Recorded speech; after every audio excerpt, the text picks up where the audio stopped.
100-র বেশি মানুষ নিহত হয়েছে বিএনপির হাতেই 5 আগস্টের পরে, এমন পরিসংখ্যান গণমাধ্যমে দেখছেন নিশ্চয়ই। তার মধ্যে বিএনপির নেতাকর্মীরা রয়েছেন। 3000-এর উপরে বহিষ্কার হয়েছে, 3000-এর উপর বহিষ্কার হয়েছে। এবং আমাকে একটা না থামার ব্যাপারটা কি দেখেন, বিএনপি তো এই মুহূর্তে রাষ্ট্র পরিচালনার দায়িত্বে নাই, বিএনপি তো এই মুহূর্তে স্টিয়ারিং এ নাই।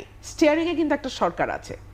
এই সরকার যতই অযোগ্য হোক, যতই অথর্ব হোক, যতই মানে জাতা হোক, আছে তো। আইন শৃঙ্খলা পরিস্থিতি নিয়ন্ত্রণে রাখা, আইন শৃঙ্খলা পরিস্থিতির উন্নতি ঘটানো, এটা কিন্তু এই সরকারের দায়িত্ব। খুব দুর্বল একটা কথা বলে মনে করি যে জামাত ইসলামী যদি বলে যে আমি আমার দলের শৃঙ্খলা রক্ষা করতে পারছি না আইন শৃঙ্খলা রক্ষাকারী বাহিনী শক্তিশালী না হওয়ার কারণে, আমি একটা দল যদি শৃঙ্খলভাবে পরিচালিত করতে না পারি, এই দেশের জনগণ কি আস্থায় নিবে যে আমি একটা দেশ পরিচালনা করতে পারবো? না, কিন্তু জামাতের বিরুদ্ধে দুই একটু বলি, এটা কোশ্চেন করে আমরা জবাব চাচ্ছি না, এটা জনতার কাছে কোশ্চেন।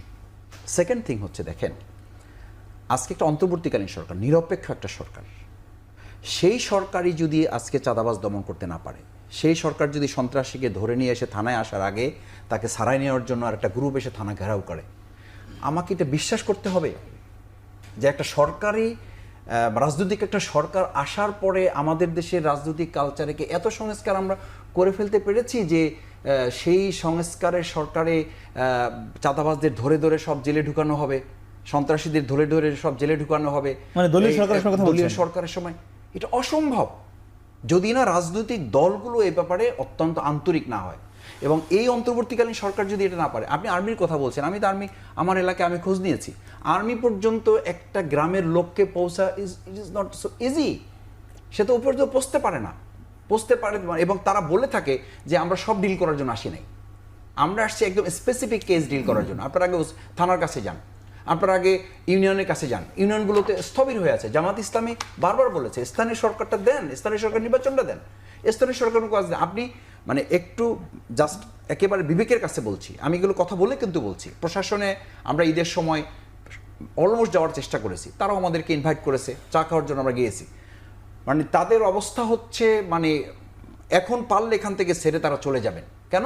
বলছে মাসুদের ছোটোখাটো সব ঘটনা আমাদের থানায় এসে পড়ছে, টিএনওর কাছে এসে পৌঁছতেছে, ডিসির কাছে এসে পৌঁছতেছে। কেন? স্থানীয় সরকার বন্ধ হয়ে আছে, স্থানীয় সরকার তো সচল নেই, সেখানে তো কোনো সার্ভিস নেই। আজকে ঢাকার সিটির সাউথের যে ঘটনা, এটা আমি মনে করি ইশাক ভাইকে আমি তো চিহ্নিত, আমরা তো রাজনৈতিক আন্দোলনে একসাথে কাজ করেছি, জেল খেটেছি। আমার মনে হয় যে তার এই কার্যক্রমটা সাধারণ তার জনগণ খুব ভালোভাবে নিচ্ছে না। তাহলে